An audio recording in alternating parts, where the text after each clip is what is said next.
Fala galera, professor Felipe Rosal, cá estamos nós novamente para comentarmos as questões do seu simulado, beleza? E aí a gente vai trabalhar na nossa primeira questão, a questão de número 102, uma questão que vai envolver cálculos estequiométricos a partir de rendimento e pureza, que é bem recorrente em qualquer prova que você for fazer, Enem e demais vestibulares. Então fique atento no que a gente vai fazer, porque isso daqui é super prático. É bem prático e você vai ver que você não vai ter dificuldade alguma. Diz o seguinte, questão 102, no sul do estado do Ceará, ocorre a extração de carbonato de cálcio, que é utilizado na indústria de ornamentações em formas de lajotas, comercialmente conhecidas como pedra cariri. Carbonato de cálcio pode sofrer decomposição térmica e gerar cal virgem e gás carbônico. Um processo comum que pode ser aplicado ao rejeito da pedra cariri é a produção de hidróxido de cálcio pela hidratação da cal, conhecido grosseiramente como caldeamento.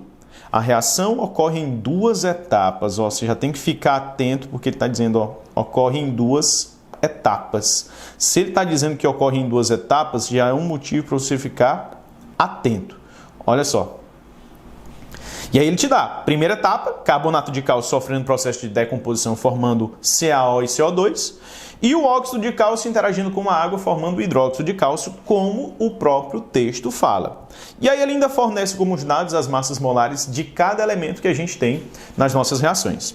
Fala o seguinte, considere que a primeira etapa, o calcário utilizado tenha 75% de pureza em carbonato de cálcio e que na segunda reação ocorra 90% de rendimento. A pergunta que ele faz é a seguinte: qual é a massa aproximada de hidróxido de cálcio produzida a partir de 1 tonelada de calcário?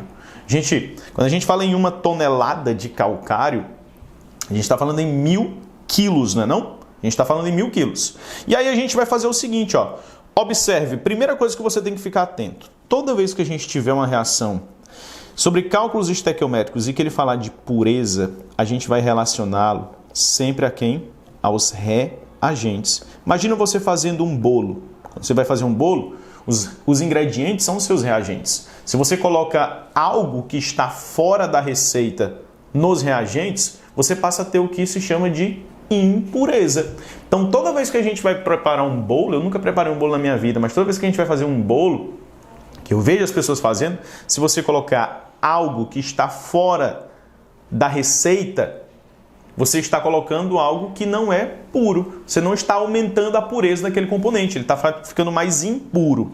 E aí, quando você produz aquele bolo para 5 pessoas, será que você misturou uma quantidade correta de ingredientes que possibilitou fazer um bolo, formar um bolo para alimentar 5 pessoas? Será que o rendimento foi esperado? Será que o rendimento total é de 100%? Aí é que tá. Então, toda vez que a gente falar de pureza, a gente lembra de reagentes. Toda vez que a gente falar de rendimento, você vai ter que lembrar de quem?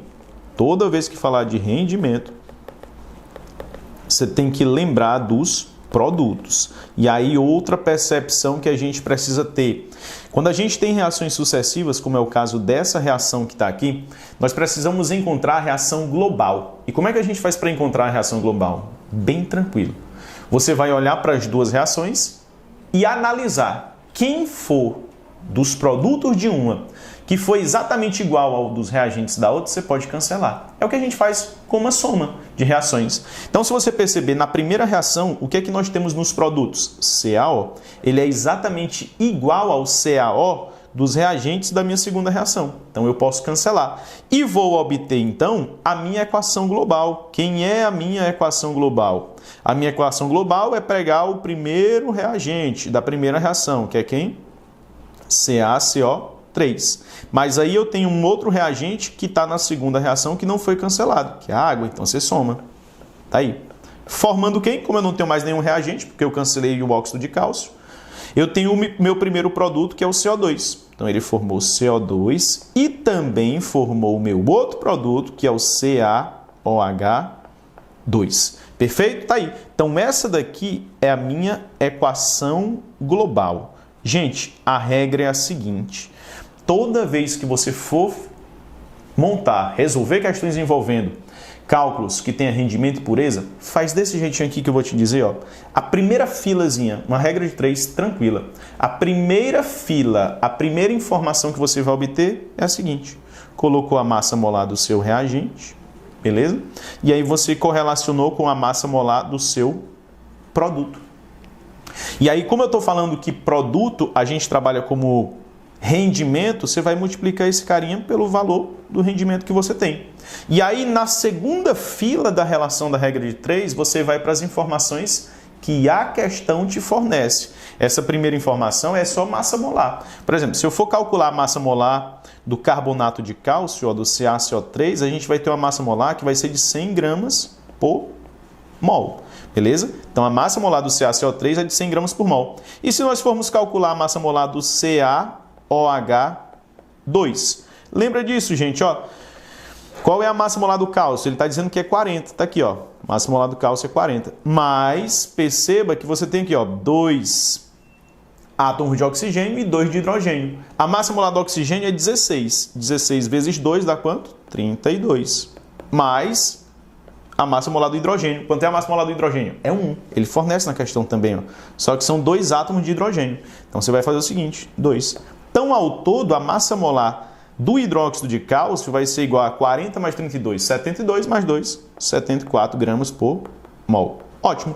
Então, você coloca aqui, ó, 74 gramas por mol. E agora você só vai substituir os valores que a gente quer na questão. Perfeito? E eu vou fazer o seguinte, gente, ó. Você vai pegar a massa em gramas do meu reagente e multiplicar pelo seu fator de pureza. Quanto é o seu fator de pureza? 75. Vou colocar aqui, ó, P de pureza. E aí você encontra a massa do produto que ele pede.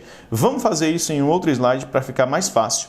Qual é a massa molar do carbonato de cálcio? Acabamos de fazer, 100 gramas por mol. Então, vou colocar aqui, ó, massa molar do carbonato de cálcio vai estar para a massa molar do hidróxido de cálcio vezes quem? Vezes quem? O rendimento, ó.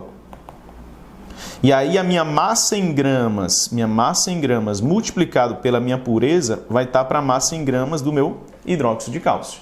Perfeito? E aí quanto é a massa molar do carbonato de cálcio, gente? 100 gramas por mol. Perfeito? Essa é a massa molar do meu carbonato de cálcio, do CaCO3. Então, vou até colocar aqui, ó, do CaCO3.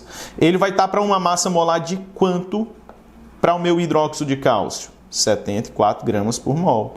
74 gramas por mol de hidróxido de cálcio. Só que eu tenho que multiplicar pelo rendimento. Quanto foi o rendimento da minha reação? Ó, foi de 90%, ou seja, 0,9.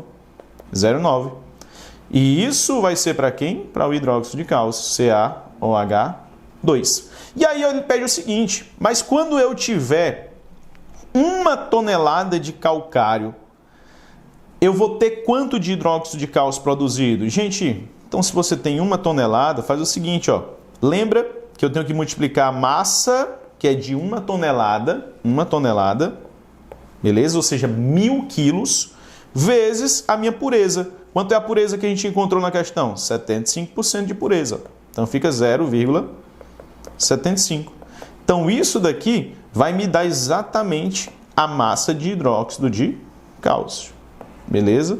CaCO3 e a massa de hidróxido de cálcio que eu tenho vai ser igual a quanto? Faço produto dos meios pelos extremos. Para a gente simplificar, a nossa massa final ela vai ser de 500 kg de hidróxido de cálcio.